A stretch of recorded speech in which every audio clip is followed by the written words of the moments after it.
Hello. Hello, hello. Hello, hello, hello. Hello.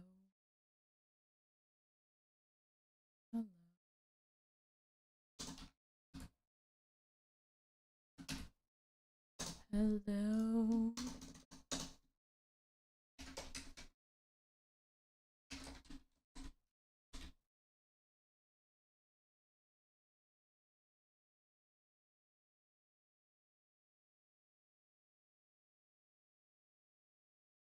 Hello, hello.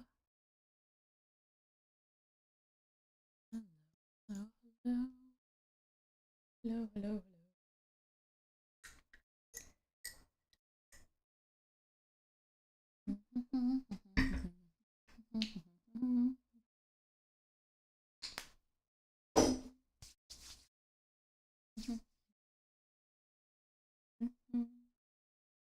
Hello, hello,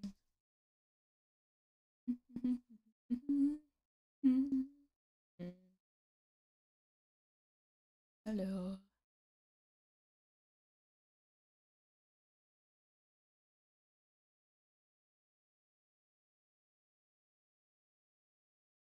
Hello. Call. Okay, guys, one moment.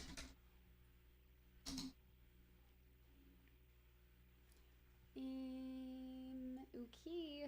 Moment of truth. Hopefully my OBS does not crash, but I think I figured out the problem. Hello. Hello. Uh-oh.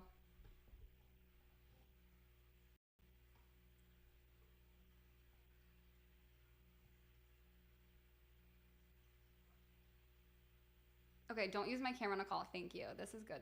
Okay, I think we're good. Maybe, if Dina can see me. Hello. Your stream froze? Hello. Hello. Okay. We have, hang on. Okay. Okay, let me use a different camera.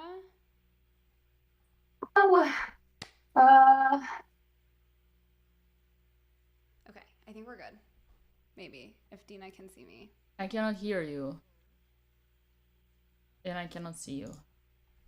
I cannot hear you. Hello? Yay. Hello. Can you hear? Your mic is weird. Weird. Uh-oh. Very weird.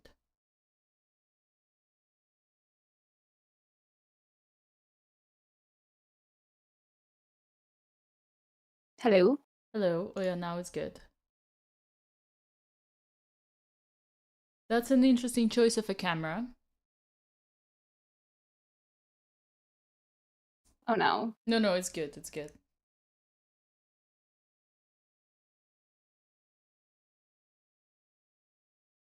What the heck? I went to my settings and now I can't get back to the call. Oh my gosh. Oh. Okay.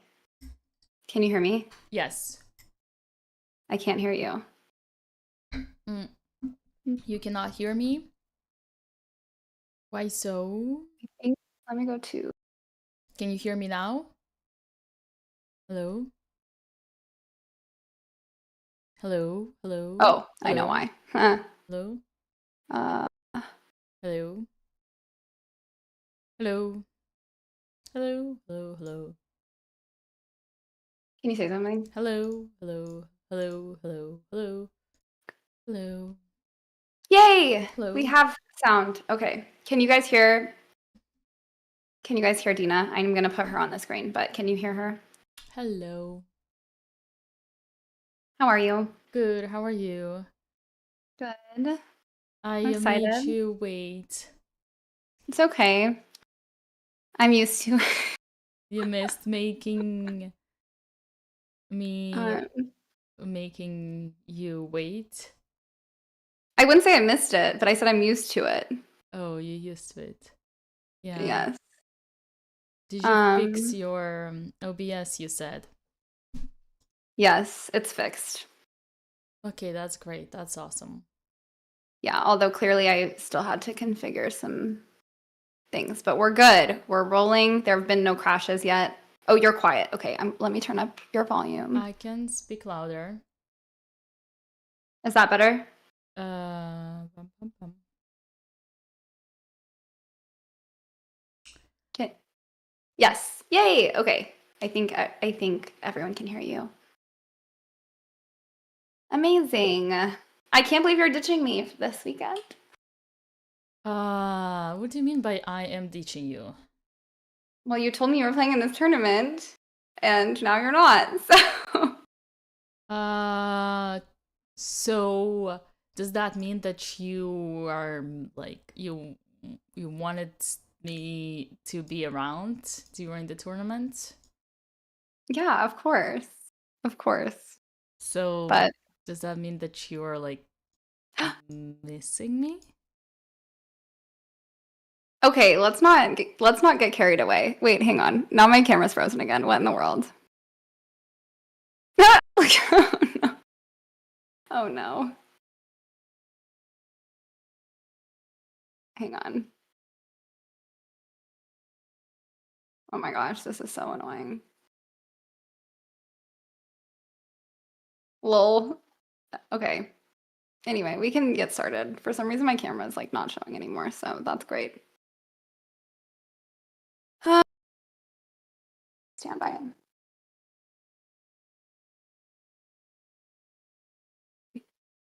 I know, Archie. Thank you. What do you know? That my board is cut off. Okay. Well, then now my stream knows that too.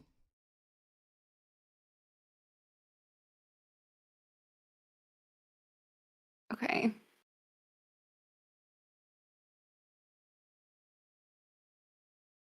Well, guys, I don't know if you're going to be able to see me today because Hello, chat. Hello, Gerber. that's How are you okay. doing? Hello, everybody. Hi. Good to see you guys. Do you know that today's the last day of the I'm sorry, early Dina. bird sale? I thought I had this all figured out. No worries. Take your time. I'm enjoying it. I'm sure you are. Yeah. Okay. What in the world? This is so annoying. Last day of the early bird sale, guys, for the Endgame marathon. Deactivate. Do Activate. not forget to Let me try this. check it out before the price will go up. Okay. In exactly 1 week. I'm just gonna we have our marathon. Stand by. Okay. We have our marathon in exactly 1 week, and tomorrow the price goes up because it's gonna be only one week before we start. So early bird sale ends tomorrow.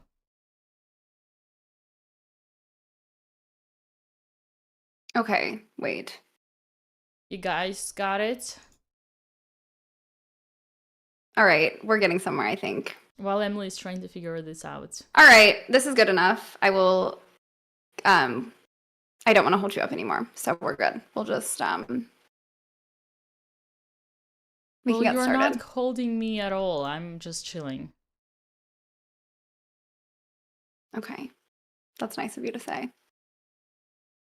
And I'm reminding my chat that it is the last day to get your early birds sale for the upcoming Endgame marathon that's gonna take place in exactly 1 week. So if you guys want to book your price, early price, $29.99 is today. Starting from tomorrow, the price is gonna go up to the standard $39.99. So get your ticket today. Yes, guys, I have a command for my chat as well to check out Dina's Endgame Marathon. I will be participating. As you all have witnessed, I desperately need to work on my endgames. So this will be an opportunity to do just that. So hopefully you guys can join as well. Okay. Did you like that? I love it. Thank you so much. That's amazing. Very Amazing. natural. Great. Perfect. You're a natural. All right, guys. Well, apologies for the let's build a stream layout part of this session. But okay, we're ready. Okay. I think you just got out of your appointment. Well, yeah, it was earlier. Nice. Looks good. I don't know. I have mixed feelings about things. You do? Yeah. Okay, well, you'll keep that as a secret. Yeah. We will. Okay. All right, chat. Yes. Emily, how are you feeling after yesterday? Good. Good. Better. Were there any particular things that you took away from our yesterday's session? I mean, there was a lot. Any particular questions that you might have had? I don't think so. No questions. Okay. So then I suggest we resume.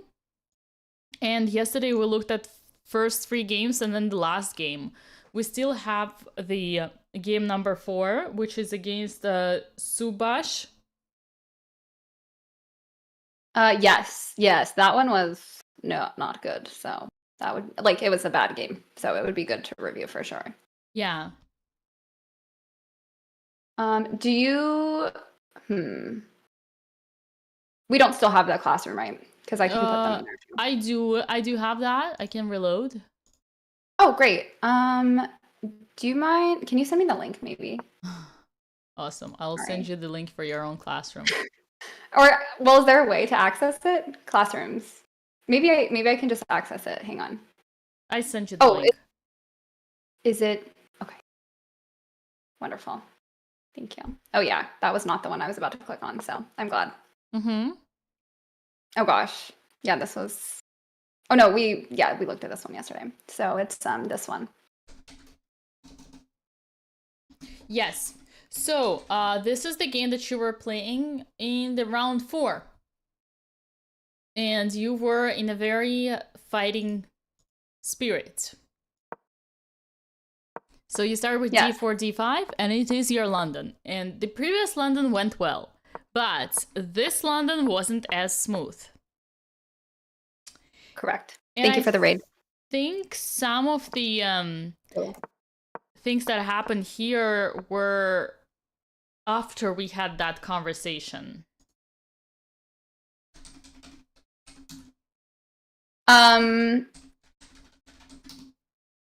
Yeah. Well, I tried to. There were similarities. There were similarities in this game. Versus the last one, that went well. So I tried to kind of replicate, but then it was not. So I was trying to trap this bishop, but it was not a great idea since I had already castled, and I was just creating a lot of weaknesses around the king. Well, this wasn't as bad because you kind of played like this before, right? So this was all fine. Bishop d3. Yeah. And I guess bishop e5 is I don't know if I like it, but I don't know if I have a better option. And I think I wanted to go f4 yeah, that's but then I hanged the pawn. But eventually I don't know. That's fine. That's fine.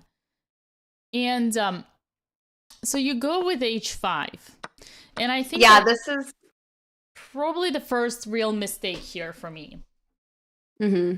And one of the reasons, there are a few reasons why h5 is not great. Do you want to maybe mention them yourself? I mean, I've created I've gained all this space on the king side, and I'm basically just giving it up and then opening up all these lines to my king. So, yeah. It was basically as soon as I made the move h5, I regretted it like instantaneously. So that was. Well, I would say that your explanation like is not very clear to me because it's a little bit generalized, meaning how like you're not giving away space by advancing the pawn. If anything, you're gaining space because now there is a pawn in your opponent's territory. So for this reason, I don't like this particular explanation. And your argument number 2 is that you say you're opening the files for your king. You're also opening the files for your opponent's king. So again, like, how does that prove that the move is not good? I don't know. I just like from this point on, I just had too many weaknesses, like this pawn, and he was able to easily attack them. Yeah. So what you should focus on when trying to like explain or like find the roots of the problem, right, is that yes, indeed, you a little bit overextend the pawn and it might become a target, it might become a weakness, and you do not have enough pieces yet to protect it. Now imagine this rook on a1 was already on g2 or on h2. Then your h5 would not be a weakness, right? Right. So it's not like it's not as bad. It's just like that your pieces are not there yet. And e5 similar, right? So because you can protect e5 by playing f4. So then it's not really a weakness. Yeah. And it's already protected with the queen. So I think but then after d4 and I don't know. d4 you take it's like e5 doesn't change anything for e5. Like let's say I don't know what he's gonna do, but I mean in the game he played the move, which is important. But yeah, f4, let's just look at that. d4 you take. So it doesn't affect e5. It only undoubles your pawns. So yes, there are concrete reasons why you're not great here, but they're not.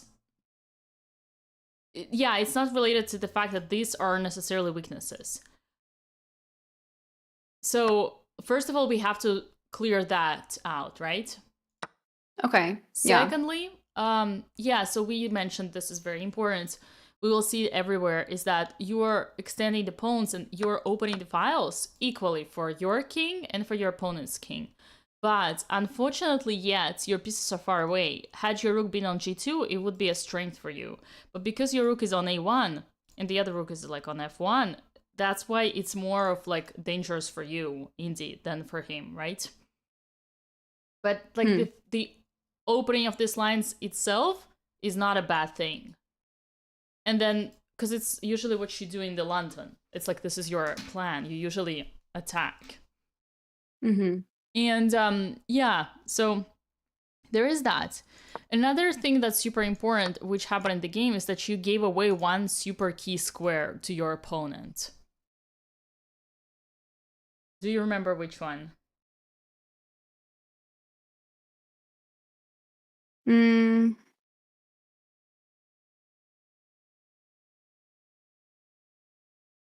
Already? Yeah, and he used it right away. It's like almost an outpost. Like knight f5? Yeah. That's the annoying part. Yeah. Because you gave away this square. Thank you so much, Dear G, for 5 gifted. Apparently, my chat is going crazy because they noticed that we finally crossed 100k followers on Twitch. Dang! Look at you. Yeah, insane. Thank you, guys. 5 years to something. To something. Thank you, Joe. Thank you, everybody. 5 gifted though is a very shameful way to celebrate 100k, but thank you.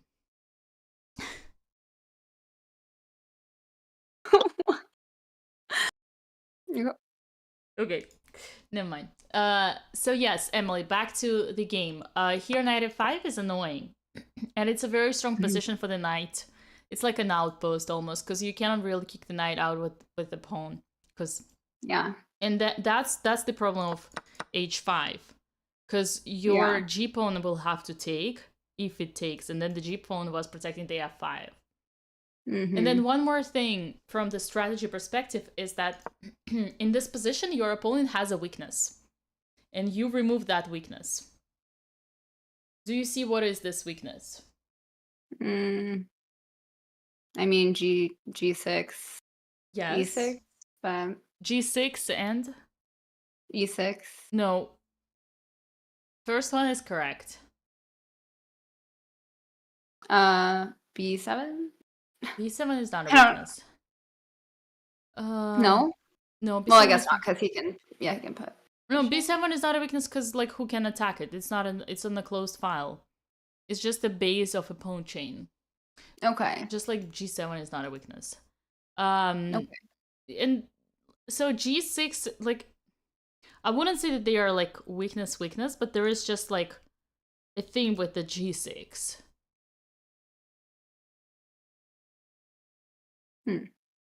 What is what is this type of a pawn? Double. Yes. Pawn? So G6 and G7 are double pawns, and when you play H5, you undouble. They're double pawns. So that should be like a red flag for you. So you would only do that if you're really having an attack there. And that means had your pieces been ready for the attack, right? Had you played Rook F2, Rook G2, Rook F1, right? Then potentially you can consider that only when you're ready. But here, as we discussed before, you just have two pieces in the attack, and with one move, I block them all. Right? Yeah. So it's more about like, yeah, overall your strategical decision. Okay, so let's move forward. You took, because then I was annoying, Rook took. Now you have to defend, but yeah, here you already have to choose. Which one is more important to give away? Like, which one is more valuable to you, E5 or H5? Probably E5, or E5 is probably more valuable. Yeah, and you give away the E5. It is more valuable because it's in the center, and it's like stopping the knight from coming. It's a central pawn, right? And of course, here you should have protected it by playing F4? Yes, F4. Let him take it. In the meantime, it's not as bad because you will have time to bring extra rook. And this pawn, it was still somehow like in the side of the attack. So if you bring your rooks here, it's going to be a little bit compensated because your rooks will be able to still like attack on this path. Sometimes it can be even a poison pawn. Obviously not here, but that's definitely a pawn that you should carry less or least compared between these two. And another problem is that by bringing his knight, most likely you will still lose the h5. So which pawn is more weaker? Is the pawn that has less ability to be protected by other pawns. Like h5, you cannot protect by other pawns. And so you're saying that the weaker, that you should like give up the weaker pawn? Yeah, because like, you will lose it later down the road anyway. Yeah. Okay. That's interesting. Okay. Yeah, totally. Because like you will lose this h5 anyway. Like I'll just play queen e8, and how are you gonna protect it? But also now you broke my knight here. So does that make sense? Yeah. Really, you should really stop me whenever like you have a doubt. Okay. No, everything's making sense so far. Yeah. This whole position is just terrible at this point. Yeah, but it's like really focus on the thinking process here. How do we make like those decisions, right? And we still have two fights. It's not over, right? So like whenever we have to give away the pawn, we need to know which one to give away. Yeah. Okay, so f4 now, knight here, and knight back. Yeah. Oh, knight back. So this is my point, right? You lost them both anyway. Yeah. Whereas had you played f4 here, you would never lose the e5 because it's protected by the other pawn.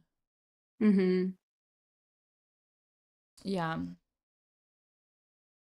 So move, queen here, Knight back, and then knight e8. Yeah, this was when I was worried, like when I saw knight a4.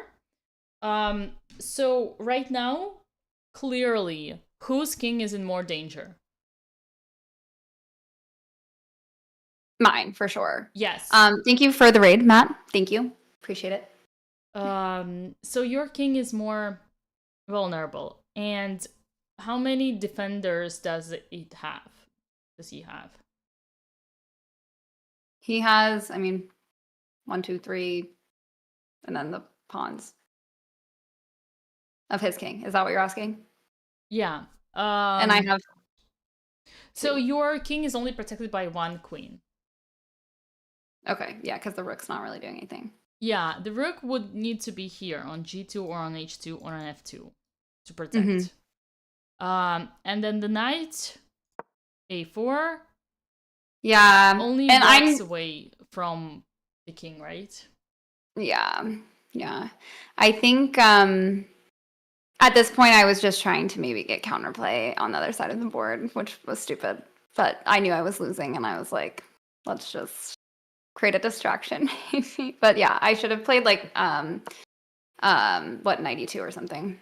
Knight is fine because knight is stopping knight d4. I think you need to bring the rook once again. Rook f2. Okay. Protect, like recreate that shield, right? Which you used to have. Yeah. And this is one more thing that I kind of noticed in your games. I have an impression whenever you think that you're losing, you start like throwing even more, and you start being a little bit too like, as if you were a little bit too impulsive. And instead you should like try to hold as much as you can. Like for instance here, you know that you're losing, for example. Why are you losing? You're losing because you're under attack. So then your like defense should be not how can I create destruction on the other side, but rather how can I bring more defenders to my king so that he doesn't pass through easily. Yeah. So yeah, just be a little bit more resilient in those moments whenever you think that you're losing. Because it's like still like so far away from a result. Here you go, queen g6, knight f6, and finally rook f2. So you understood that this is a good move. And then this. You brought the knight. It's nice that he traded. Okay. Brought the king. Yeah, he opens up. Annoying. All right. Yeah, I mean, it's, yeah. Did you? Okay. Well, you're still fighting. Here you could play in with the knight. He played c3. He doesn't threaten. Yeah, you could bring your knight in the game. Because if he plays d4, then you take. Yeah, interesting. Yeah, that's a good idea. Because now you just set yourself for it. Otherwise, you put your king back. Because he wants a discovery, right? It's an x-ray, so red flag, right? We don't want our king in front. Okay. Yeah, and I mean, honestly, point, yeah, that's the thing. You should continue fighting. Like, I know it's annoying, but you need to continue fighting.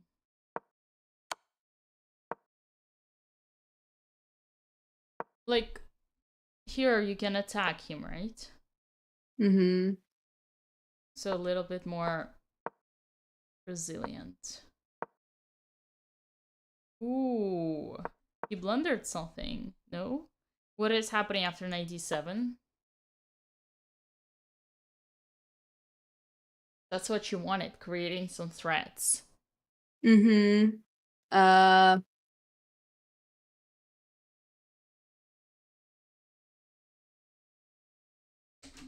But then he just moves the rook now. Yes. Where?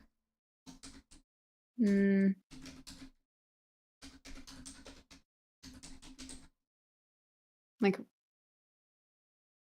maybe rook f7 or even. And then what are you gonna do? I guess then you have 95, but You can repeat with 95, but there is a better idea.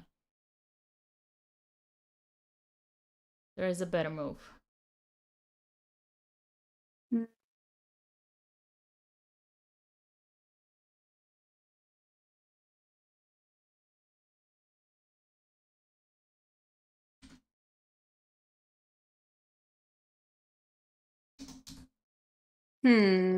Yeah. What are you like from like a tactic or? No, it's just like you've been from the moment you played knight a4, you were trying to create a play for your knight, remember? Yeah. So you finally have the opportunity to play with your knight. Finally. Knight f8. Yes. And what is he gonna do?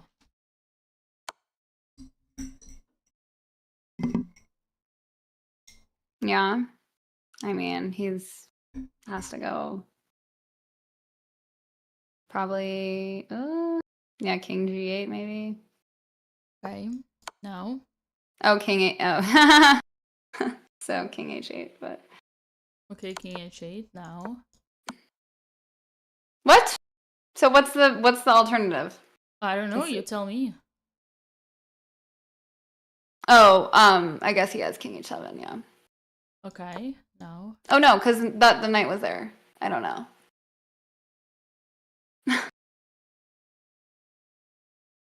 But I'm overlooking a defense by black before all of this, obviously. This is your game. Yeah. Here, you could play knight d7. What would he have done?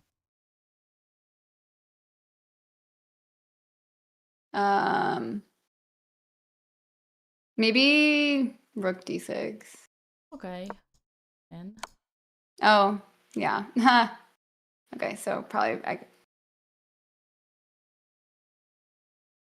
You can move pieces, by the way, if you want. Oh, yeah. Okay. So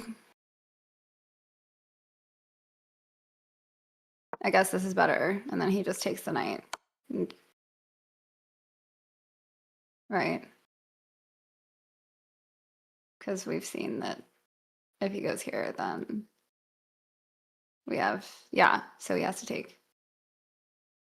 Same thing. If you're, yeah, it's the same. So yeah, he has to take. So, who's winning now? Well, still black, but I guess it feels like it's more. Well, the only reason why you think that black is winning is probably because you look at the eval bar, right? Well, yeah, I mean, but he's up 4 pawns. So it's only like as if he was up 2 pawns, right? Because it's a knight 4 pawns versus a rook. My point is, like, imagine you're playing in the game and all of a sudden your opponent blunders this counterplay and has to sacrifice the rook. How would he feel? Plus, the chance that he would actually miss the mate are very high. Yeah. So that's what I mean. Like, you always will have chances. Just continue fighting till the end, right? Continue being resilient, because your opponents will, like, mentally don't give up. That's super important. Yeah, but here he found, yeah. And when he played knight d3, what were you thinking of? I was like, he blundered his knight. Yeah. And then I said, oh, I guess not. Yikes. Yeah, and then I think I resigned, like, now. Or soon. Maybe not. Yeah, it was just, I don't know. Okay, I guess it goes on. Well, yeah. Oh, and then, yeah. Well. So, and what was your opponent's rating? Like, my point is, like, you see how they were, the ratings are not objective. Yeah. You're clearly underrated. Like, I think he was like 9 something. Yeah, or even 8. I don't know. Clearly underrated, and a lot of them are gonna be like that. So ratings, like, are not the deflection of your level. That's also, like, super important lesson from this tournament. But yeah, I guess those were, like, the main lessons, right? Like, it's your plan of starting an attack is not bad. It's just like you need to prepare for it first to build your position, as I always repeat, right? Yeah. Yes. Okay, that's good. I think we had, so last time we saw 4 games. This is game number 5, so 2 more, right? We have. No, yeah, Oh 2 gosh. more, Yeah. I think. The one versus the 8-year-old girl. Okay, you're $1 million short. The real. This one's embarrassing as a warning to the chat who did not witness the game. Okay. You were playing black. Let's go. Yeah. So Mm-hmm. like as a synopsis of this game, like I felt like I was taking your advice, just being patient and trying to build my position. I was definitely winning, and then I blundered a tactic because, well, yeah, we'll get to that. But yeah. So here I usually play the Carcon, but since it was a kid, I didn't want to like. She's probably like very well studied in the opening, so I just wanted to give it sort of a something else. Yeah, you wanted to get her out of your book, which is not a bad idea in general. And here you Yeah. play a6 as sort of an b5. Okay, that's fine. Maybe like as a consequence of pushing b5 so fast, you kind of should like as a reflex. No reflex. Yeah, bishop b7. Yeah. And then bishop b7 here. And now push.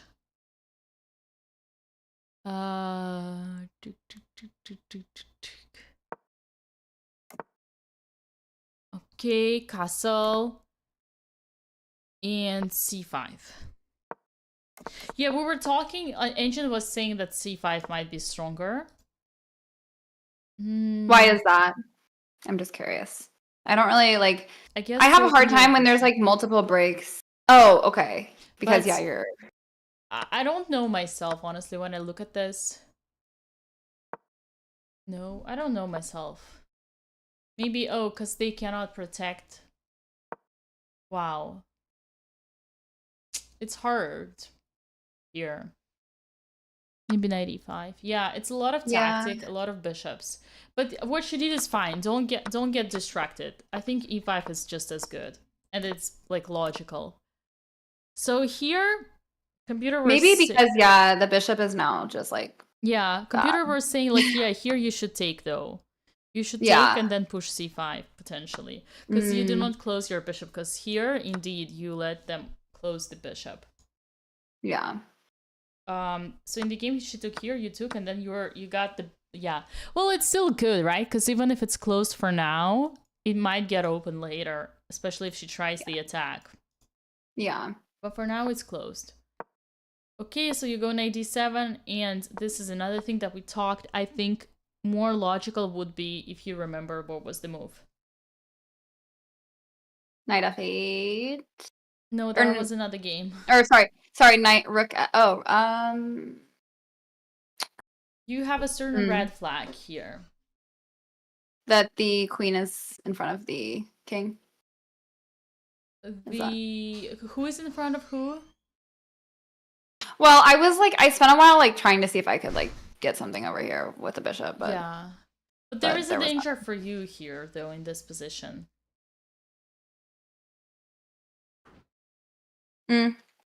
Yeah, the c-pawn is hanging. That is like a direct danger, but there is like a deep danger. Like deep discomfort. Like, which should be your, like, reflex. Is that reflex a word? No, it's instinct? I guess it's an instinct. Reflex is in French. And then Russian. Oh, yeah, the bishop. Yeah. No, it's not the bishop. What does... You're not referring to this... Yeah, but it's not the bishop, it's the rook. Well, yeah, but I meant like the bishop would, like moving the bishop would lead to the discovery. Yeah, but that's not like... My point is like, it doesn't matter if the bishop moves or not. What matters is that there is a rook in front of the queen. Okay, yeah. So, and that's an X-ray. And Right. I'm sorry, I know I'm picky about the reasonings, but I am a strong believer that the reasoning is actually what can make you like get to the next level, because that all those relationships, you know, between what is the real danger, what is the real reason behind this or that idea. Mm-hmm. So yeah, it's really about the rook. It's the rook in Yeah. front of the queen, and that's gonna be like X-ray, so that can always be a danger. So for me, your like instincts should be to play queen c7 right away, and you do that, but move later, right? First you do knight d7, and this is less logical for me. Yeah. I think I was trying to, well, because I saw that both of these pawns were being attacked, so I was trying to protect Yeah, and those. that's my But queen c7 would have done the yeah. same. Yeah. Yeah, because Yeah. like you always say, because you don't have the same, like you don't have the reaction, immediate reaction. Oh my god, the rook in front of the queen. How the hell can I move the queen out? And also, my both pawns are attacked. So, like, is there a way I can do both? And then you see, oh, I have queen c7, or I have queen e7. And another thing why I don't want to like give you a break so easily is that queen c7 both and queen e7 are like very typical moves to finish the development in the opening. How you bring the rook a little bit, bring the queen a little bit up, and connect your rooks. Yeah. Okay. Yeah. So the knight d7 is just less natural move. g4, and here you start the attack. Yeah, I would potentially remove the queen first, but okay, you start the attack. And then you remove the queen. And we did look at this game together. Do you remember what was the right plan? Like you play rook f8, which is fine, h4. Do you remember what were some of your mistakes? Mm.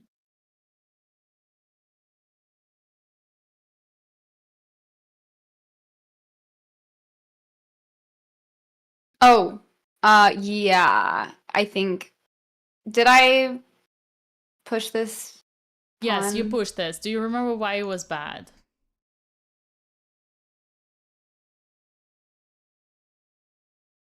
Um, oh, because there's like, did I, I'm trying to remember. Did I play? What was Oh, the yeah, I idea played. behind the push h6? Because I just wanted to, I don't know. Yeah, like in retrospect, it makes no sense because it does nothing. Like they can still So what were like you open up afraid these. of? So you were afraid of their pawn pushes. I will help you. You were afraid of h5, and you played h6 with the idea so that when they play h5, you play g5 and you block Oh the yeah. attack. Yes, yes. That was the whole idea behind your move. And I told you Yeah. that the idea is wrong because you don't stop him from creating the attack. In fact, you only help her. Because here Yeah. she has a very strong attacking resource, which you saw, but you disrespected your opponent and you thought that she would never play that. Yeah, what? Knight takes g5? Yes. So this knight g5 is a crushing attack with h6 coming and completely destroying.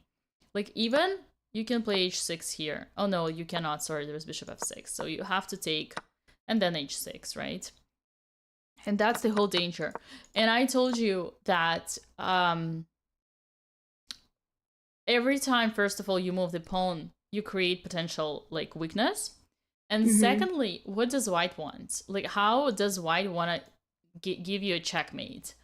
And one more thing that I told you, like, let's say you were afraid of h5, and I say, okay, make your next move. Sorry, make your next move. You take, and I say, like, okay, make your next move. How do you continue the attack? Like, you still have to remove the knight. You still have to bring the queen to h3. And even when you have a rook and the queen on h3, you do queen h7. I go king f8, and there is no checkmate. Yeah. And the reason there is no checkmate is because your opponent does not have the dark squared bishop. Right. So your dark squared bishop, and they don't have a pawn as well. Remember how in some other games But here, your desperate bishop is protecting everything. So your king is safe. Yeah, I think I was seeing ghosts a little because I just saw like, oh, queen, rook, looking at this file, like opening this would be bad for me. But I guess if I look further, as my chat tells me to do, then we realize it's okay. Yeah, which is okay because it often happens. So right, we all of us we see ghosts sometimes. Yeah.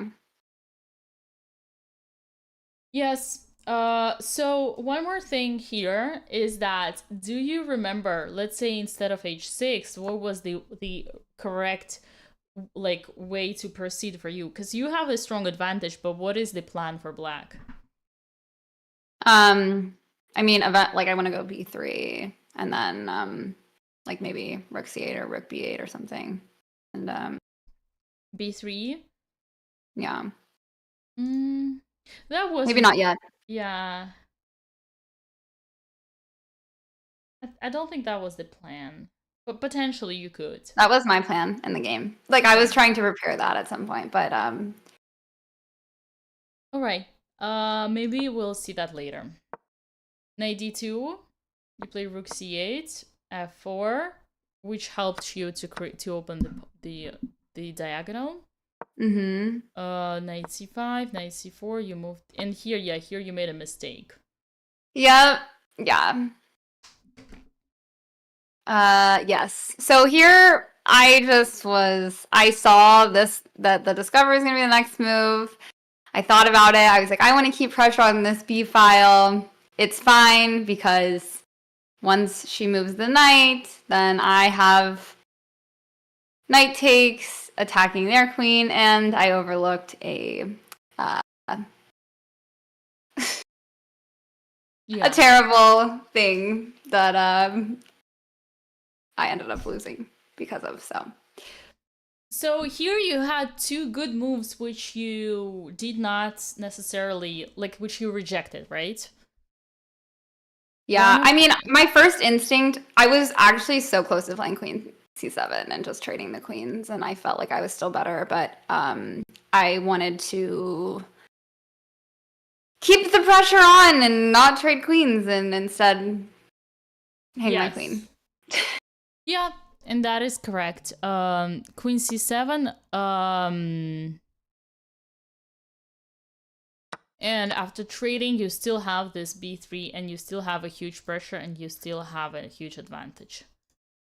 So that shows you and everybody that sometimes, well, first of all, you can clearly also attack even in the endgame if you have a lot of pieces still on the board, right? And you can still have the advantage in the endgame and proceed to exact same plans, right? As long as you still keep the pressure. And then you shouldn't like think, let's say, oh yeah, so that's like the big myth, right? When you think that we're only attacking in the endgame, that's not true. What did I say? That we only attack in the middle game, right? With the queens. We can also attack in the endgame. And another thing that I told you, which is like a practical advice, is that whenever you're playing with a kid against a kid, like usually don't try to outcalculate them, right? Because they are like machines. They calculate really well. So always like it can be very good actually to go to the end game, to the part that is more technique, that has less things to like, less tactics to blunder, because that's where the kids, they're unlike adults, they don't have any like geometrical vision, right? And planning and strategy and technique in the end games, it's a lot about also kind of geometry and like long-term planning. So that's definitely something where you would have more advantage than your 8-year-old opponent. Yes. Well, lesson learned and noted on that. Unfortunately, this was the only, well, fortunately or unfortunately, this was the only kid I played in this tournament, but there will be some this weekend, guaranteed. So I will avoid the sharp lines if possible. Yeah, and also here, interesting fact is that even had you played queen a4, the knight b6, there is like a fork, but you were still winning somehow. Like, nope. Queen a4, nope. Where does the... Mm-hmm. Where does the computer went? Somewhere, I guess here. Anyway, this is still winning for black. Yeah. Yeah. And that's the thing. It's like if I would have just taken a second, but I had already calculated that she was going to make this move. And I was like, oh, it's fine because I have this counterattack. It's all good. And like I could, so I made this move like instantaneously. The knight takes d3. And if I just would have thought about it, this is still like savable if I just like move the queen. Yeah. Here, just move the queen back. Yeah. Yeah. And yeah, that's the thing also, like I told you this before, so obviously, like you, as they say in the Russian school of chess, sit on your hands. Yeah. This quote, they always were saying sit on your hands. Like I think once when we met, the first time when we met at the brewery, and we played our first game, I shouted at you, like, put your hands behind your ass. Yeah, you did.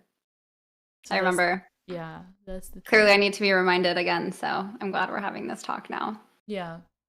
Very important not to rush, like wait like a minute or two. And also this is like normal, but I noticed you tend to panic whenever you're like under 20 minutes, which is like so much time. It's unbelievably much time, but you think you're already like 1 minute on the clock. Like you think like we are in the airport about to miss our flight, and I still like try to put my suitcase on the scale and it's above 50 IBS, but it's yes, like it's a lot of time. How I feel. Yeah, it's a lot. The plane is not gonna depart anywhere, so you can totally still like you don't have to panic or rush. It's literally a lot of time. Like, well, at this point in the game, I think I had like almost an hour as well. So okay, doesn't help. Thank you for the 10 months, Justin. Yeah, pep talk didn't help. Yeah. So that's the end of this one, basically. I did keep playing just to see, like, I don't even know why. I didn't even play the best moves after this. I just was seeing if she would mess up, and anyway. I was pretty tilted, as you can imagine. Yeah, I can. So otherwise it was a good start, right? Just like with the queen and like a little bit of harmony. Queen here. And I will remind you that the plan all the time for black, let's try to like maybe here. It wasn't just like, it wasn't necessarily b3. I'm not sure about b3. b3 is, let's say b3 is one plan that you were over fixating, but there was one more plan that we looked at. Like requires a little bit of maneuvering. Just a little bit of maneuvering.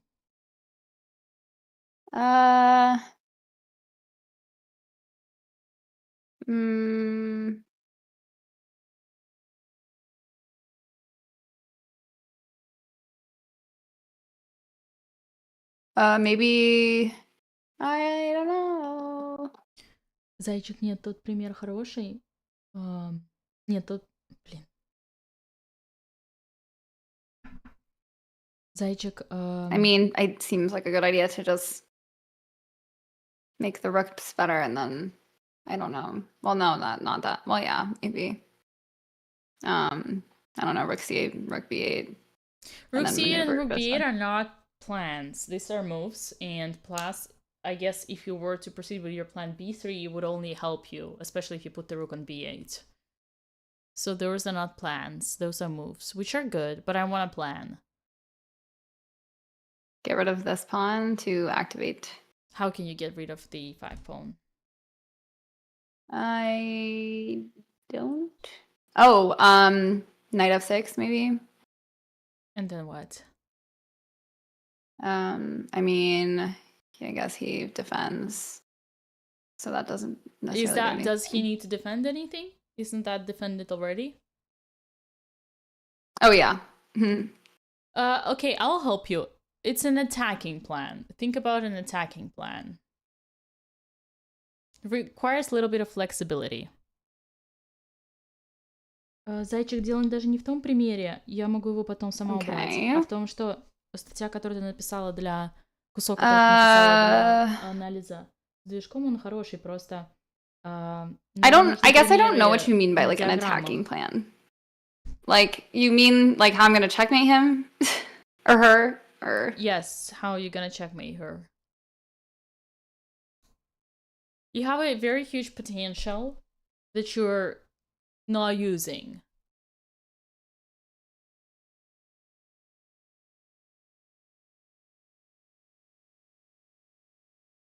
The bishop? I don't know. Well, like either we have to remove this and we have something like queen bishop, or we have to involve the rooks and do something like queen here. Or I don't know. Knight yeah, maybe like getting the knight to b3.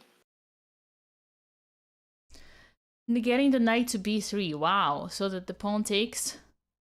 No, well, first we play b3. Yeah, but that's and your then plan, b3. And I said, yeah, it's good, but I want another plan. Well, I mean, the idea would be to then play knight b3. But that's after. a part of the b3 plan. Okay. So there is huge attacking potential. I think I mentioned it last time. So you're like, there is one of the pieces that you think are helping you attack, but in fact it's stopping you from using the opportunity to attack. Oh. Of Moving the course. queen, And pushing the a-pawn. Yeah. Yeah. Where are you gonna move the queen though?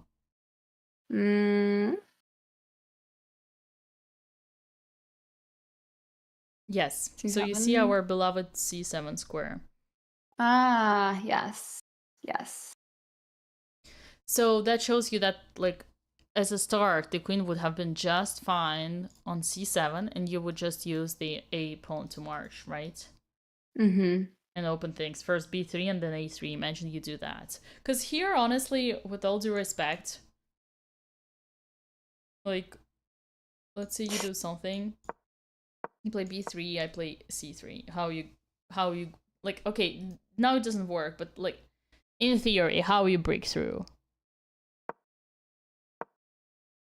Yeah, I don't know. Or like next move. But imagine if you have a3 as well, then you're gonna completely open things up.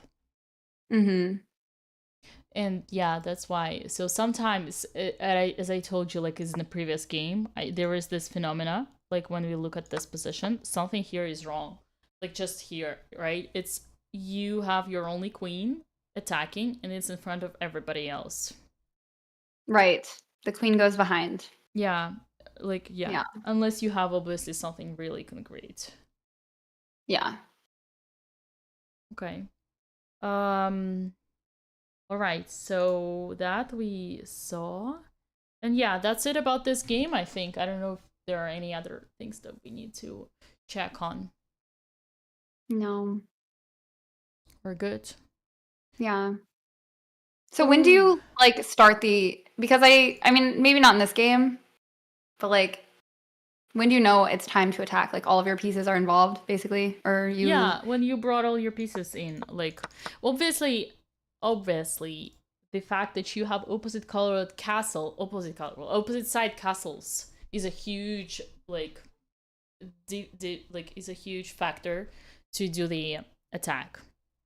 Mm-hmm. But also, I guess you just want to have your pieces be ready for that. So like queen c7, let's say g4, knight d7 is good, h4. Now let's say now knight, like, let's say moves, you go here, you go already b3, b3. Yeah. Oh my god, you're destroying him here. Would you not go a4 first? a5, or a5, or no, a4, b3, or there was b4 was hanging. Oh yeah. But that's like, sometimes it's okay. You can also bring the rook here, remove the bishop, then go a4. Because this is pinned. Duh. Okay, I'm sorry. Like here. So. Say, I don't know. Maybe not that. Up. Queen h3. I don't know. You see, there is nothing here. We did Yeah. everything for white, but black is the one who's winning. That's what I was telling you. How is he gonna attack? Is she gonna attack? Yeah. It does look scary, I know. I don't blame you for being scared, but now you know. Whenever they don't have the bishop of the opposite, obviously you need that escape square f8, but whenever they don't have the bishop, and the escape square e7, but they don't have the bishop to trade, so there is nothing, right? Mm-hmm. Yeah, that's good to know. And that's more or less it. Are we good here? Mm-hmm. Okay, well then we can take a look at your last game versus Max Johnson, which is like almost Matthew Johnson, but Max. Yeah. Matthew is our student. He's gonna be there this weekend. Oh, is he? Yeah, he's coming. Oh, nice. Yes. So d4, d5, you're playing with white. Another London. London. Our favorite London. And c4, you got the center.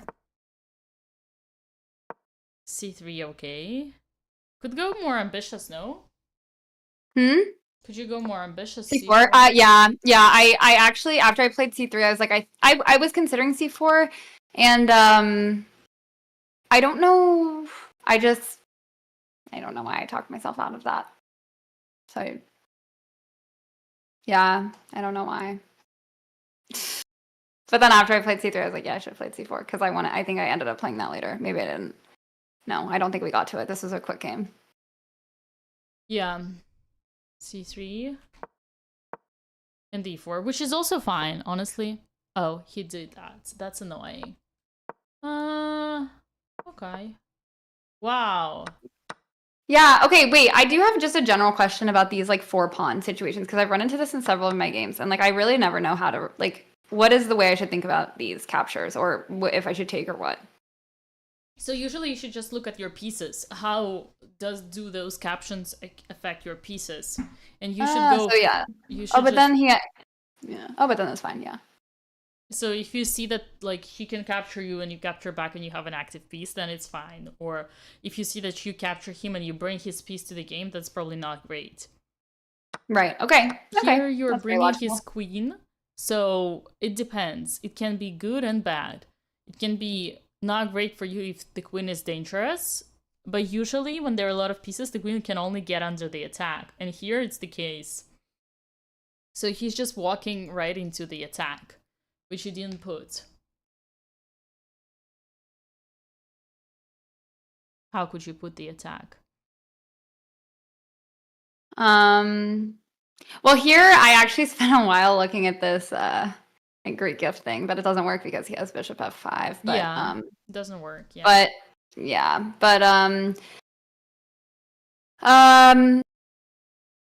I mean, what I played in the game ended up winning, but it was probably not the best move. I was sort of relying on the fact he would mess up, which he did. So, but yeah, like remember, like let's say go through my thought process. You don't want to bring his pieces up whenever you take, right? You want him to take so that you bring your pieces up, if that's possible, of course. Sometimes it's not. Right. Here you brought his piece up, so the question is that good or bad? And that you can know because it's a queen and it's in front. You usually know how that can be dangerous, right? Right. Can be dangerous whenever you like it gets into the way of your pieces. And now it's the case here. The queen is clearly in the way of your pieces, and you can use that.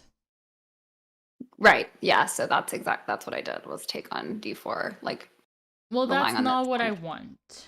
That's not you. No. Bishop yes, e4. Bishop e4. Queen moves, and then. Then d5. No. Knight. No. Yeah. Yeah.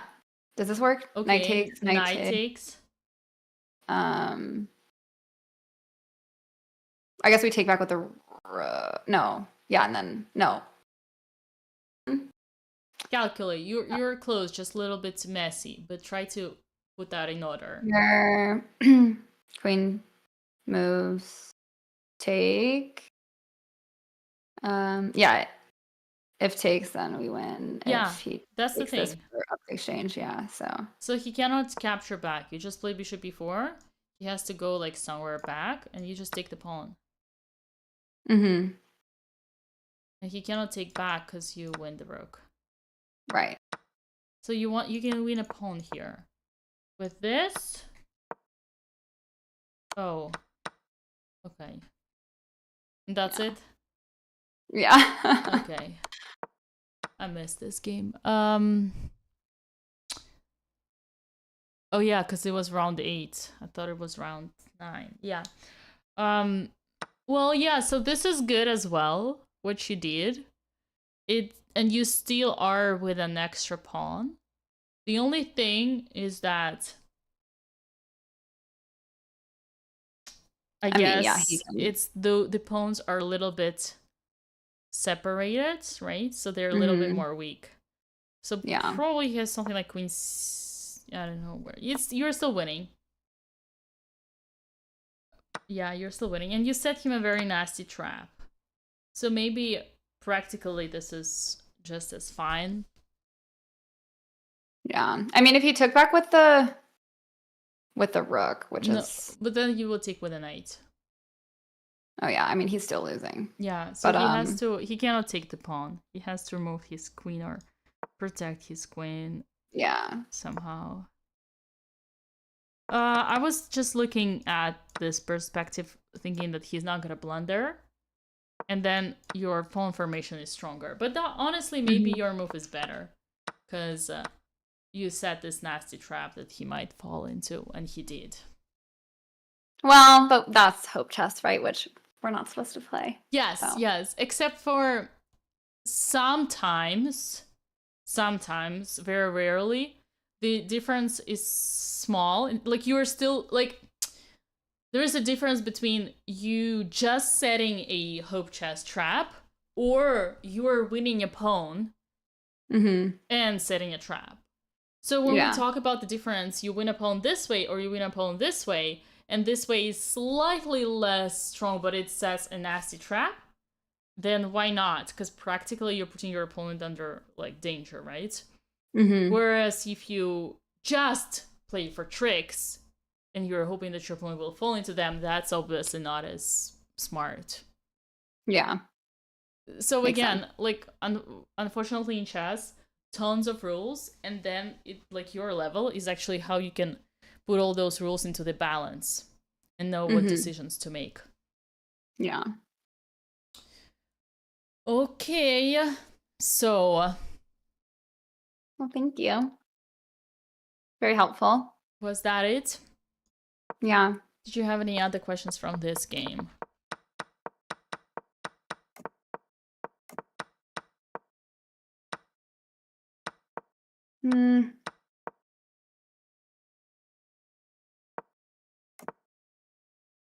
Your e4 plan might be even stronger because you were playing for the attack.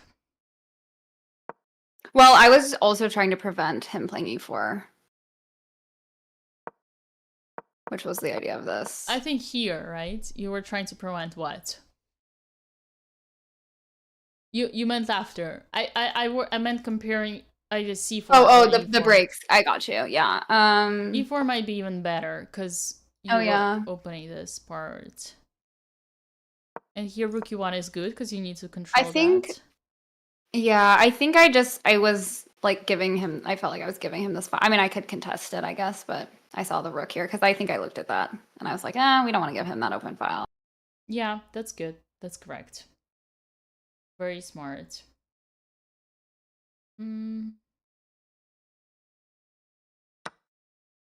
What you would have done here?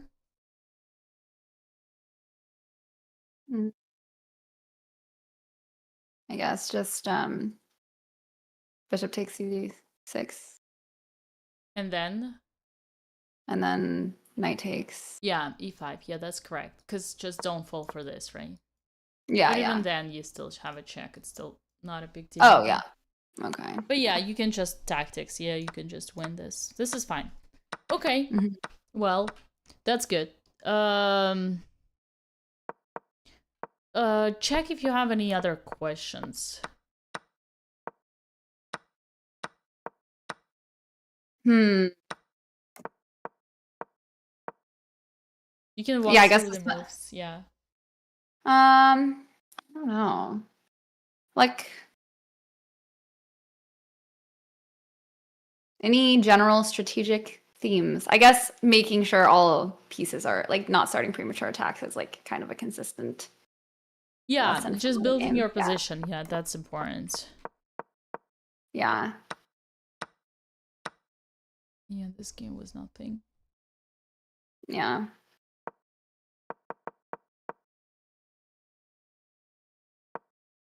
Do you do bishop e2 and not bishop d3 on purpose? Usually when I try to do e2 because there's like this potential.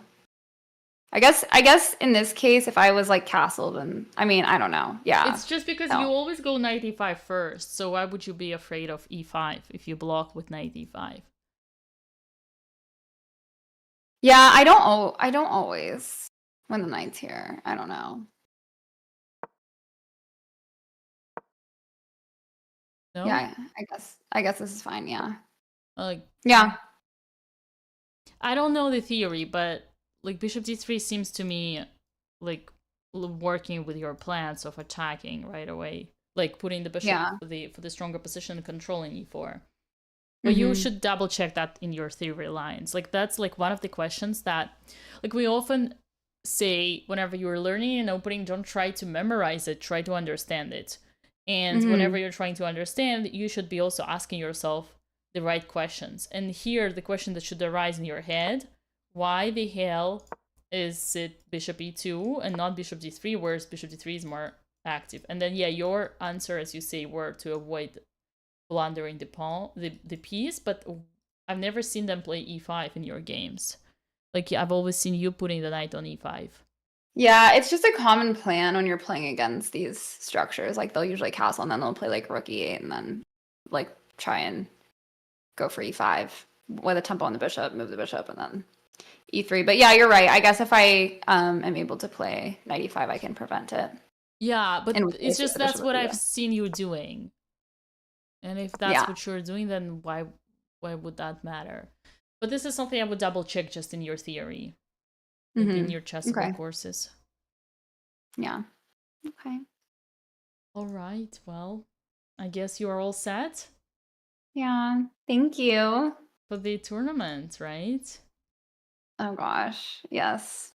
How do you feel? Regretful. No, I'm just kidding. No, I feel good. I'm excited because, I feel like I lost a lot of rating in this last tournament. So not that rating matters, but like I just feel like I'm excited. Back. I want to get it back, yeah. Like I said, I'm more motivated to keep playing chess when I am doing poorly than when I'm doing well. I don't know.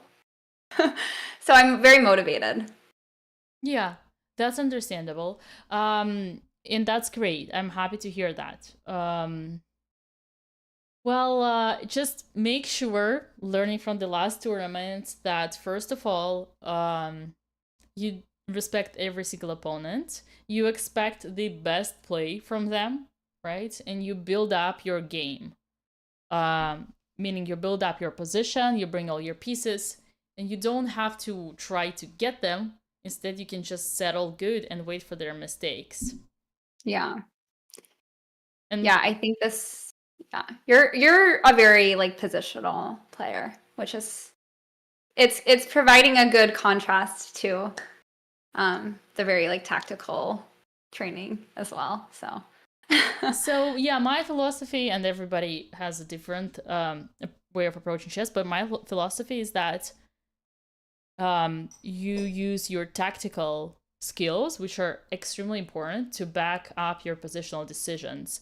And also your opponents will always, always, always blunder, just because. So that's like why you need that tactical skill, because you need to be alert for their mistakes. Yeah, But people are they blundering? Are your opponents blundering? Everybody blunders all the time. I blunder all the time, of course. Yeah. Yeah. But at your level, it's more like a minor mistake that you notice versus a straight up. No, there are a lot of blunders like in 1-2 moves all the time. Yeah. Really? Like sometimes it's minor mistakes and sometimes it's blunders. It depends. But like we're all humans, so we all have brain fog, so we'll blunder all the time. Yeah. Okay, this gives me hope. Of course. Everybody blunders. Yeah. That's why we're like that's the joy of playing another, like your opponent, right? Because you are looking for their mistakes and you're trying to crush them and punish them for their mistakes. Right. Elwood is asking when the last time you blundered your queen was. I don't know if you feel compelled to answer that. Probably well, not definitely not a long time ago.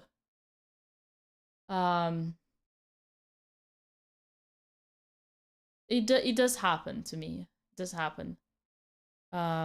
Like literally I like one of the games on my, like, I think it was Blitz tournament. Like I started with, it was against the Grandmaster on Saturday, last Saturday. So it was like he played me some kind of a modern like this, which like is different from King's Indian and D6, or I think D6. And here I was thinking and thinking and thinking, and I did what I usually do against King's Indian. I played Bishop D3. And I just gave away pawn in one move. Because the bishop is no longer, like the queen is no longer protecting. Yeah. I should have started with this, and then there is no. So like I just blundered in one. Well, it was Blitz, so. Yeah, no, it happens. Like, it happens in time troubles. No, I won in classical, but it's like sometimes I would say, like, maybe most likely it would be like in 2 moves. But it's still like easy tactics that, we all blunder. Oh, like when I won the Alto tournament, remember? When we went to the restaurant together after. So that day, there were 2 rounds. The morning, I beat an international master, and then we went to Starbucks. So that game, how I beat an international master, like he just gave, in the winning position, he just blundered the rook in one. He just put the rook on the square that the queen was protecting, and he just took his rook and he resigned. And he was international master. Here you guys have it. There's hope for us all. Everyone blunders, even the masters. So yeah, totally. I remember Dingley Wren blundered a checkmate in 1 or 2 against Magnus. Yeah. So that's it, guys. But here we are focusing on your overall skills, on improving your understanding and the overall, like, flow of the game. We're just trying, it's like creating an office, right? An office? Oh, like a bank of understanding. Yeah, like a structure, like a Notion, like a Notion file for your game. Yeah, digital office. Yeah. Well, this was very helpful. Thank you, guys. If you have not joined Dina's Endgame marathon, it is coming up. I don't know. It's in a week, in exactly 1 week. Today is the last chance, guys, for you to purchase your early birds prize ticket, $29.99. Early birds prize tickets. You can join today for the lower price starting from tomorrow. Only 1 week left before the marathon. 3-game marathon. It's going to be $39.99. Yeah. And what exactly, can you explain like what the marathon is? Like you're giving... So our marathons are usually like same more or less structure. It is consisted of your like theoretical knowledge that you need to study, which has exercises that you solve, which also has a video that you watch, and then there is a self-control test. And there are 3 days, and it's designed to work every day, and the material is unlocked day by day, meaning you on Friday you will not have Saturday, you will only have Friday, right? And on Saturday you will not have Sunday exercises, you only have Saturday. So it's then by day, so it's time bounded, you're not getting overwhelmed, and it's a free day program, and you have a Discord support 24/7 if you have any question or whatsoever. And we'll also have a live session on Friday as well to answer all your questions. There you have it. Sounds exciting. Yes. Obviously, I need to work on my endgames, so we all do. Let's be honest. Yep. So, well, in that case, Emily, I guess let me wish you good luck for your upcoming tournament. And just because I will not be playing will actually give me more time to look at your games. So I'll be keeping an eye on how you're doing and be giving you feedback. Well, thank you. That's very kind of you. And we can meet next week to go through your games from the tournament. Okay, if you're sure. You're very busy, so but I will accept if you have time. Well, one thing though, that next week there is Elite Camp, right? With all the great people in town. Yes. So I guess we'll see how it goes. But so I'm not sure about this stream. We'll see, chat. I'll keep you posted. We can play it by ear, but we'll do a follow-up at some point. Zach, yes, I will give Dale his treat before we end. Yeah. So are you continuing to stream? I don't think so. No, probably not. So we can send off a raid. Although I do need to give, let me give Dale his treat. Hang on. Okay. Because I have to. You promised? Ignore my sweatpants. Okay. Aw, the doggy.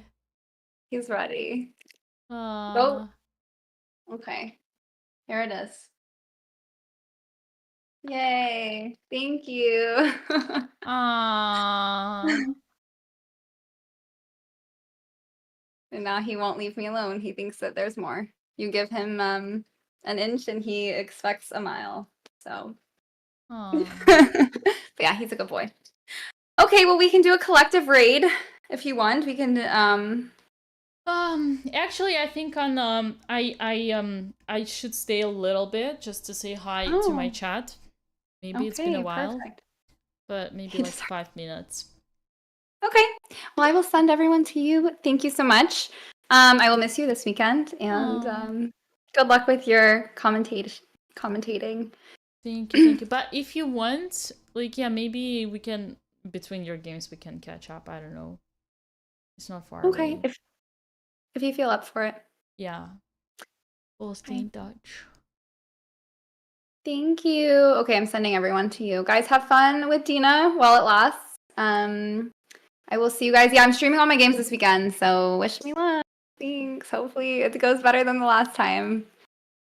Look at her, professional chess player. Oh gosh, far from it, but okay. Well, thank you. Bye. Bye. All right, guys. Bye. All right. So, ladies and gentlemen, I was gonna go. Thank you so much, Emily, for the raid. But I thought I might just say hi. It's been a long time we haven't talked. I don't know if you guys have any questions. Let me see what I can do for you. How has it been? How has it been for you? It's such a long time we haven't caught up. Yeah, next week is like Elite Camp. Next week is an Elite Camp. So this is our endgame marathon. You guys want to join? Tonight is the last chance to get your early birds. Early birds. How many times would you beat Dr. JLo out of 10 games? 10. Hello. Senior Open in July. Is there a Senior Open in July? That's interesting. An interesting concept. Is there a Senior Open in July? Thank you. Someone gifted 5 subs as well. Who was that? Someone was there. Electro Pizza. Thank you so much, Pizza, for 5 gifted. Hey, Matt Johnson. Matt is coming to Charlotte. Summer Open is in July, yeah, which still has kids. Potentially I'll be playing that. So the truth to be told, like, first of all, I was worried of, like, playing kids, losing my rating again. And secondly, a friend of mine, also a YouTuber and a streamer and international master, who I also had a match with, asked me, Mr. Julien Song asked me to commentate his French chess championship in Rapid and Blitz, which is going to be on his YouTube channel. So I'm going to be streaming that, and that's going to have a wild schedule. It's going to be like at night, our time. So it's going to be like 3 a.m. Starting from like 4 a.m., 3:30 a.m. the show. And it's going to be like Saturday and Sunday. So I'm going to be doing that. So also was an excuse for me not to play in the Carolinas. Although I do feel kind of bad and sad because I used to play all those events. And it's such a weird feeling because on one side I hate the, I kind of, like, it's not like I hate, it's been like, it's a little bit like, I don't know, like, I don't know if it's laziness, if it's tiredness, I don't know how to describe it. But it's like there is a certain annoyance for me playing those tournaments, but at the same time, I miss them, and I miss, like, I don't want to, like, I would feel kind of left out if I were not a part of it, and I'm not gonna be a part of them this weekend, so I will be feeling left out for sure. And Emily is playing there as well, and my student Matt Thomas is coming, so I feel like I'm like, and my students love watching my games, so I feel like I'm a little bit, yeah, letting people down. I love playing classical, but I definitely enjoyed Alto much more. Yes, Matt, that's true. Yeah.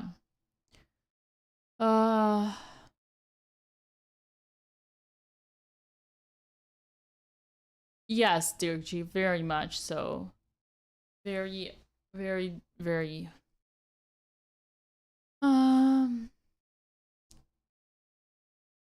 Oh wow, you watched it for so long. Oh, that's amazing. Wow.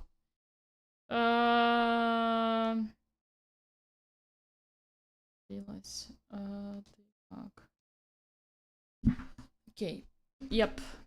So that's about it. Is it Q&A, Charlie? Just catching up, saying hi and bye. It's you can join my marathon. Endgame marathon, guys, in exactly 1 week. It feels like it's much harder to get 24 now than a few years ago, Dina. Potentially. Any celebrations for 100k followers? I just found out, like, yesterday. Yeah, I didn't, like, I knew I was close, but I didn't, like, look, and then someone told me. So, I don't know, guys. It's weird. Twitch has changed. It's not the same anymore as it used to be, right? So, it's nice, and all, but, I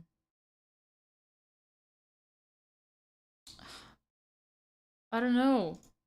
It's, I really don't know how to describe it. She doesn't like us anymore. That's not true. That's not true. It's just... yeah.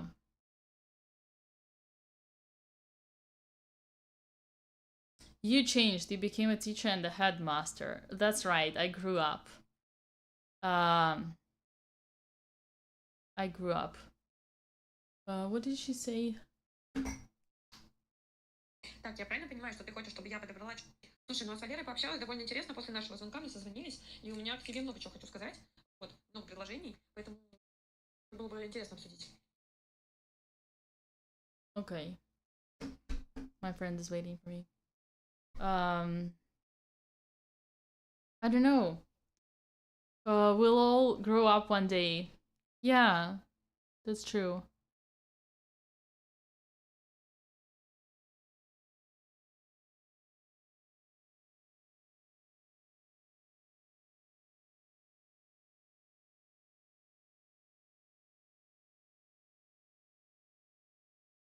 It's true, there is more to life than Twitch.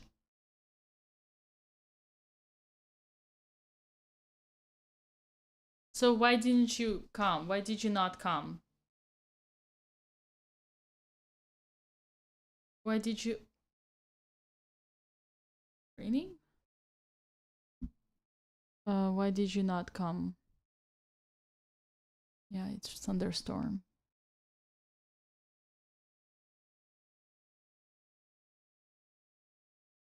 Oh no, that's so sad.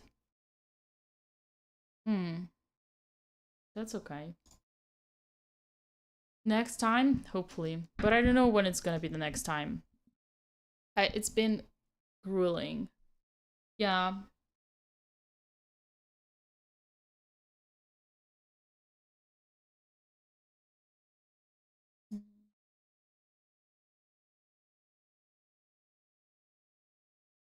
It's a platform.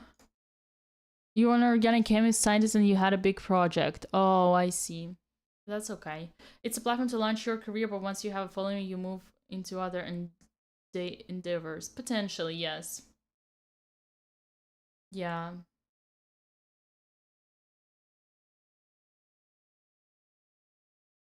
Yeah. I know, dear G. I know. I guess...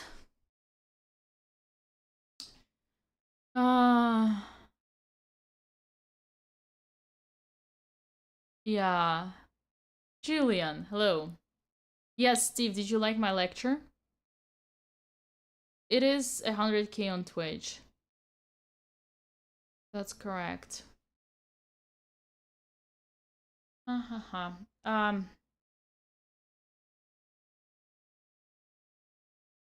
It is. Foreign CL started. Oh my god. Look who is here. Nice. Oh my god. Peter is live. I can hear him. Do you guys see him? Wait, let's watch. I want to see that. What is he saying? Also balance their professional life as well. Mm-hmm. Well, the NACCL has grown to include many grandmasters, incredibly strong teams that would probably not do too badly at the World Rapid and Blitz Championships in London. So maybe an idea there. But Peter, if you take us back, could you talk about the genesis of the NACCL? What prompted you to create this idea, and how did you flesh it out from, you know, an idea that you had one evening to you guys what know we what's see today? Foreign CL? Yeah, so it was it kind of came about during the COVID times, during the pandemic times. It was 2020, and we were trying to find a void in the chess market, you know, where things were not, you know, kind of being catered to, and we thought that companies often do team building exercises when, I mean, the world is kind of in its normal rotation, but during the pandemic, things slowed down, and we thought it would be a great way to bring companies together so tall, lol. recreationally and in a virtual way. And that's kind of how it came about. And our first season had just over 30 teams, so it was actually moderately successful given that it was a completely new concept at the time. And now we're sitting here in season 11 with 43 teams, so it's grown quite a bit. Over the 11 seasons we've done this, we've had 80 to 90 unique companies play in the league, you know, household names from all over North America. So what's we've a had Sigma? Canadian teams and many teams from the United States. So we have not yet had a team from Mexico yet. So we really hope that they are included in our league, but we'd love to have a company from Mexico join us maybe for season 12. Typing Nordisk is harder than awesome. Nippon. Really great to see that it is expanding. I got to be a part of season 10, and even I from think that, Caden's seeing first some of the time commentating on expansion and chess.com. players and strength. There's so much beauty in one stream, Leads I into the agree. question. I mean, you mentioned Mexico, but in general, do you have much that you're brewing for the future of this event, or just kind of keeping it the steady rate that it's going? Yeah, so this was actually our a few new things happened this season. So this is our first season on chess.com. We're very proud of that. Very happy to be on chess.com. We're of course happy to be broadcasting the finals on No, chess.com Steve, it this didn't weekend work. as well, hoping to raise awareness and ask other companies to join in on us on a league for season 12, and yeah, potentially other continental expansion. It may be on the horizon. It's certainly a possibility, but for right now, it'll remain the NACCL, and we'll see what happens. Well, final question, Peter, before we let you enjoy these games. You obviously occupy a pretty unique niche in the sort of chess ecosystem. Daniel just woke up. Could you sort of top off the interview by talking a little bit about your overall mission? What do you see your role in the chess world as being, and what sort of keeps you going day to day as you juggle the Chess Center, the NACCL, and many of your other responsibilities?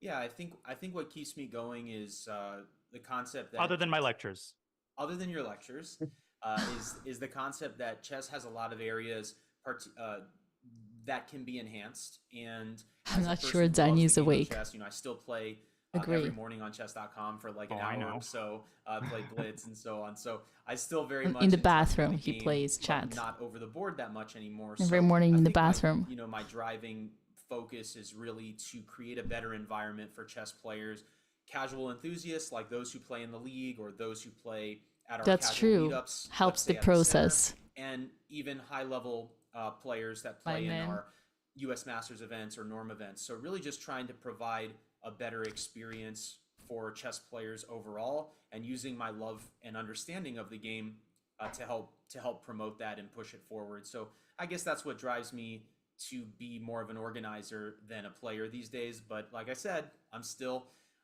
getting my games in on chess.com, for better or for worse. Well, we're going to get the North American Corporate Chess League Finals games in after a short break. FIDE Master Peter Giannatos, enjoy the finals. The commentary, I heard, is going to be pretty mediocre. But nonetheless, I'm sure these players will keep us entertained. Thank you for sharing your thoughts. Thank you. And have a great evening. Thank you. Danny's always not even such a smart ass. Not even taking a break. Oh, they cut him. They cut him. That was great, honey. Watched it.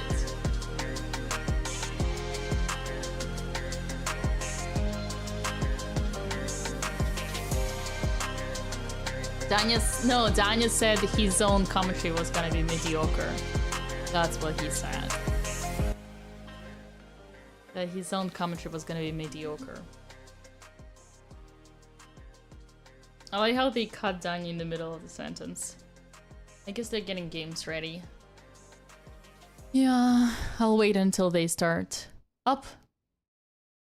Here they are. Well, now that we are fully primed, seatbelts are fastened, and okay, we've heard from guys, the founder of the I guess I'll send you there. Chess League. Let's get to the games. We have 8 teams currently in the competition. 4 of them, of course, will be knocked out. This is a knockout finals format. Then the remaining 4 teams will play each other, and in the third round, the 2 last companies standing will contest the title of Corporate Chess League champion. Grandmaster. All right, guys. Well, I guess I'll send you there. Any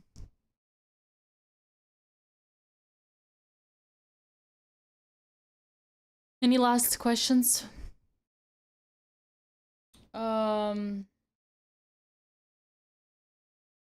About the upcoming marathon? Yeah. So strong. Nope. Peter used to stream, but he does not anymore. Too busy, and also Twitch is not the same. Do you see it tomorrow? I don't know. We have a tournament, but I don't know if I'm gonna stream it. Potentially. No, tomorrow the price goes up. The marathon is not this weekend. The marathon is next weekend. Hollerback, thank you so much for 15 months. And but I'm also not playing the tournament this weekend. Because I'm afraid of you, Steve. I don't want to play against you anymore. My next opponent, I would love to, Shirley. I would love to. It's Friday 13th. Oh. Oh my god. Ooh. Just wondering from Emily's stream, how long ago was it that she blundered your queen? I don't, like, honestly, unlike many others, I do not, like, hold to,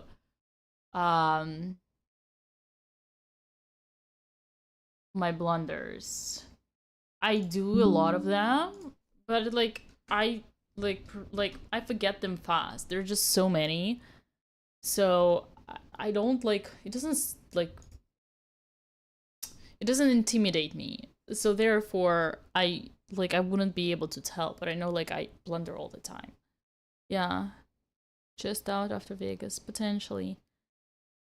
Would you recommend going to Summer Open? Oh yeah, absolutely. Absolutely. Are you going to celebrate 100k? I don't know, guys. I don't know.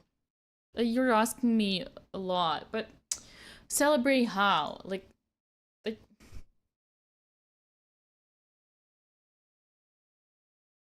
I will celebrate 1 million on YouTube. That I can promise you. 1 million on YouTube. That's gonna be a milestone. When do you think might be your next chess camp in Charlotte? I don't have any upcoming camps planned. I've been camped out as well. So one step at a time. Let's just focus on the marathon for ENDGAMES upcoming, do it well. And then I also want to revamp my school a little bit. But for now, I'm camped out. I feel like I put a lot of heart and soul and energy into creating the last 3 camps. And it's been, frankly, a little bit grueling. So I wanna take a little break to breathe. Because it is a lot to organize and there's a lot to do. So yeah, and I want to focus on my online students for now. Like having a pie on the stream which Levi has Levi's face on it. Ooh, potentially. Yeah. It's okay, I'm sure if everything's going well, I'll do it at some point. And I'll definitely keep you in the loop. So you'll hear about it. For sure. Okay, guys. Well, I guess I'm gonna send you to Danya and Kaden.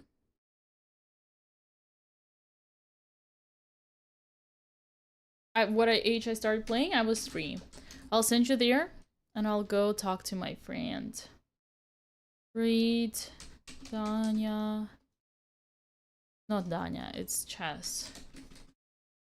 Hoping for Buddhist Camp 2 to arrange. Buddhist Camp 2 is happening, by the way, guys. It is happening. It is gonna be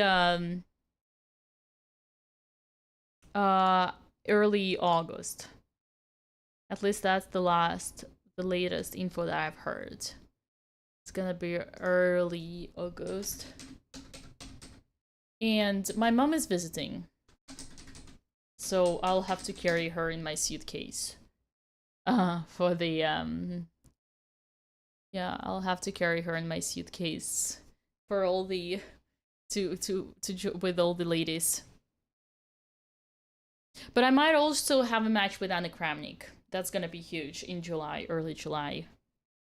And we're also going to Vegas with Emily. Honestly, a lot of things to take care of. We're going to Vegas again with Emily for freestyle to record our podcast. Anna Kramnik, exactly. Maybe we can meet your mom on stream? Potentially. Yes. So those are the news. Yep. Alright, guys. Bye, Dean later, Elwood. Bye-bye, Elwood. Well, what else have I not mentioned? I guess that's it. You guys, reminder! Last few hours to join Endgame Marathon for the early price. Do not miss the